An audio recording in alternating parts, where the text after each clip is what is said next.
Europe 1, il est 7h25. Maxime Switek. La morale de l'info. Bonjour Raphaël Antoven. Bonjour Maxime. On en a parlé dès hier matin sur Europe 1 et ça vous a interpellé Raphaël. Apple reconnaît que ses iPhones, ses iPads, ses iWatch sont fabriqués en moyenne pour durer seulement 3 ans. Raphaël, on a rarement vu un tel aveu d'obsolescence programmée. Mais oui Maxime, c'est pas fréquent de le reconnaître. L'obsolescence programmée est en général aussi répandue que dissimulée par ceux qui la pratiquent. D'ailleurs on les comprend.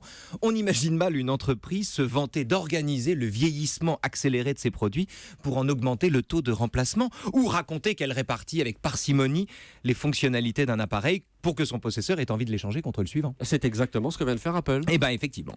Et l'aveu de la firme à la pomme permet d'enjamber la critique facile sur laquelle tout le monde est d'accord de l'obsolescence programmée pour en venir peut-être à la pathologie dont l'obsolescence programmée est le symptôme. Et est-ce que cette pathologie, ce serait pas l'appât du gain par exemple ? Bien sûr, évidemment. Mais il n'y a pas que ça.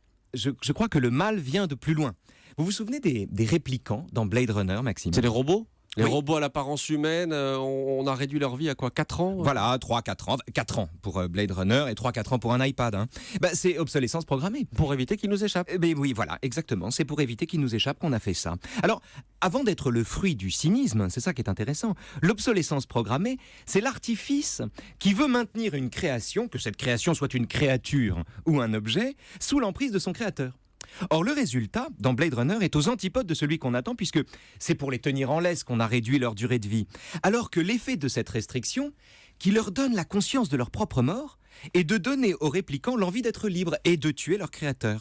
Pour le dire simplement, c'est parce qu'on a programmé leur obsolescence qu'on en a fait des humains à part entière. C'est en voulant échapper au syndrome de Frankenstein et de la créature qui échappe à son créateur qu'on a donné le jour à l'exercice incontrôlable d'une liberté. Alors si je reviens aux produits d'Apple, un smartphone, une tablette, un ordinateur, c'est pas comme un réplicante, on ne peut pas dire qu'il soit humain ni qu'il soit vivant. Non, pas encore.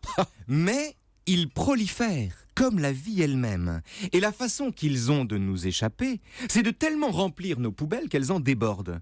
Si les déchets nous recouvrent, si les cadavres, et j'emploie à dessein ce mot, les cadavres de smartphones s'accumulent et souillent l'environnement, bref, si nous perdons la main sur eux, c'est parce que nous avons voulu exercer notre contrôle en réduisant leur durée d'usage. Et la morale de l'info ? Eh bien, en injectant de la mort dans les objets, l'obsolescence programmée tente à leur donner la vie. Juste une question, vous avez quoi comme téléphone ? Ah, un iPhone. C'est vous Merci. qui m'avez demandé, j'ai répondu. La morale de l'info, Voilà, je merci l'ai depuis Raphaël un an, il lui Antoven. reste 2 ans de vie à peu près. À demain Raphaël. Salut.